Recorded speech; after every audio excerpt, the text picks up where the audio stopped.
Bonjour à tous, c'est Paldam pour vous présenter aujourd'hui encore une fois un spa en sucette.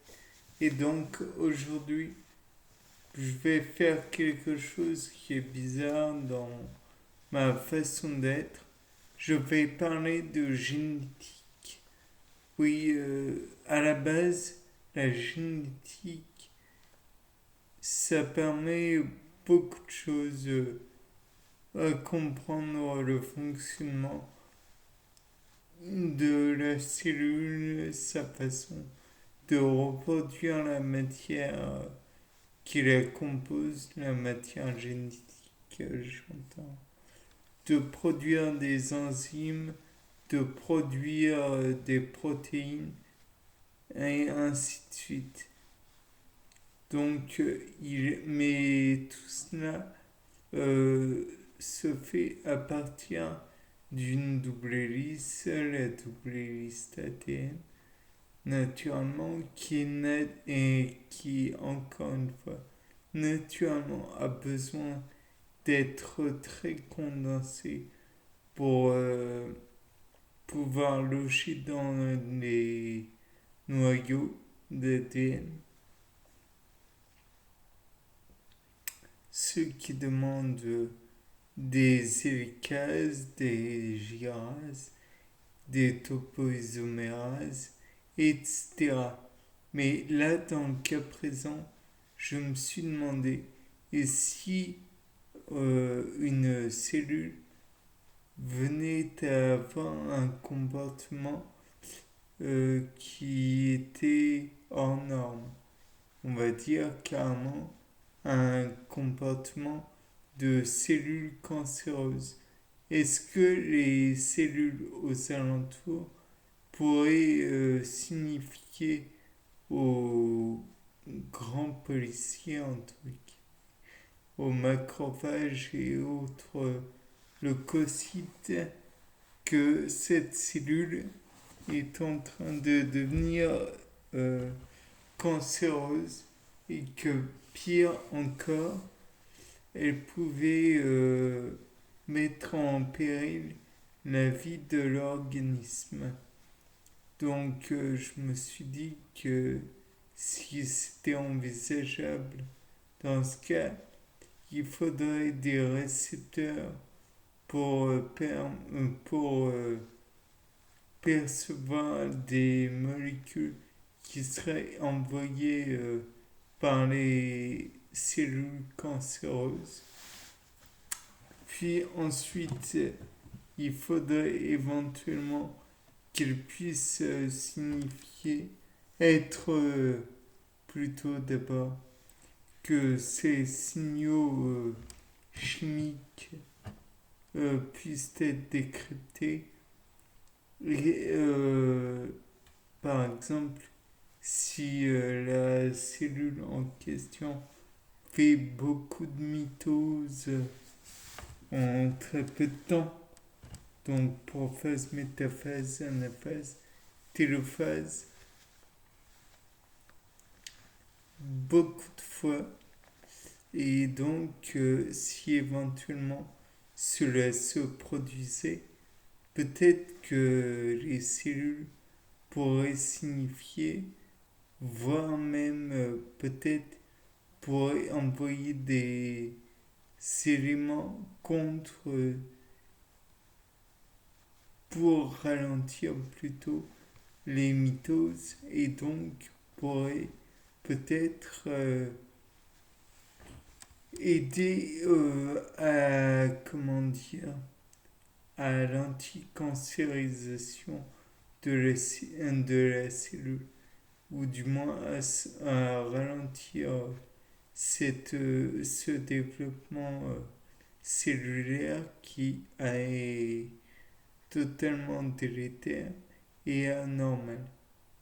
Donc, à part ça, peut-être que par la suite, la cellule pourrait envoyer des messages chimiques dans le sang pour dire qu'il y avait une possibilité que cela qu'il y a un danger.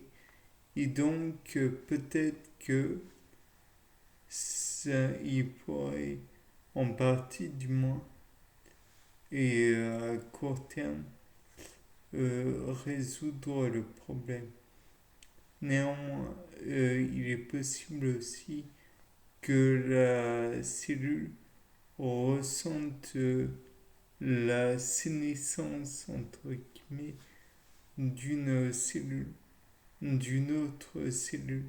À savoir que au bout d'un certain temps, la cellule va avoir des problèmes pour reproduire son information génétique et donc va car érosion des télomères de chromosomes, voire même peut-être que c'est problème enzymatique, puisque comme je le disais précédemment, le fait est que pour reproduire l'information génétique, il faut beaucoup d'enzymes naturellement pour manipuler le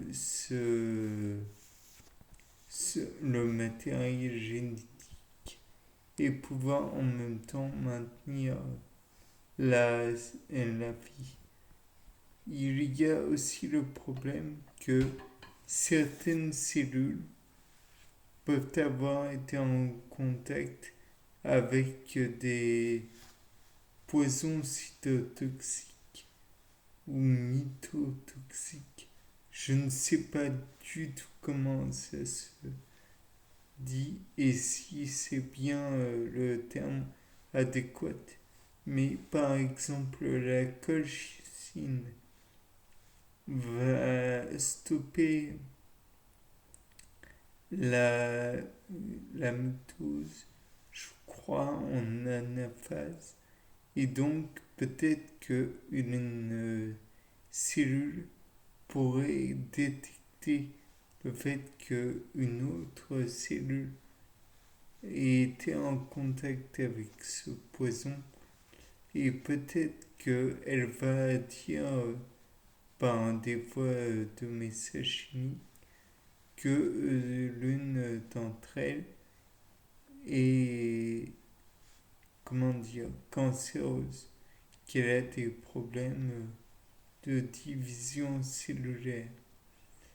Là, en revanche, je n'ai toujours pas de preuves. C'est commun chez moi. Mais on pourrait aussi parler de la vinblastine ou alors de la vincrestine.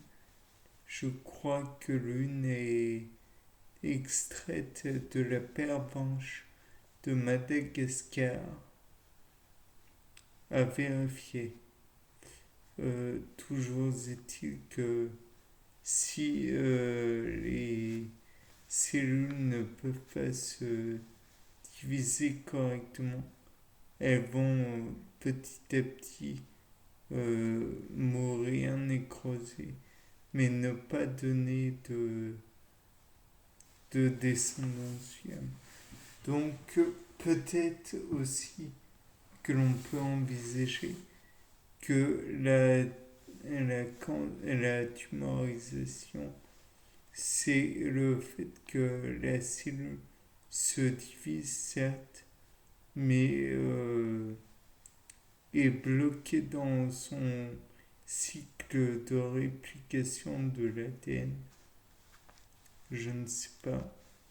De plus, on peut envisager certains poisons qui agiraient sur les enzymes précédemment nommées, sur la gyrase, sur la topoisoméra, condamnant la cellule à mourir. Bien, c'était pas le dème.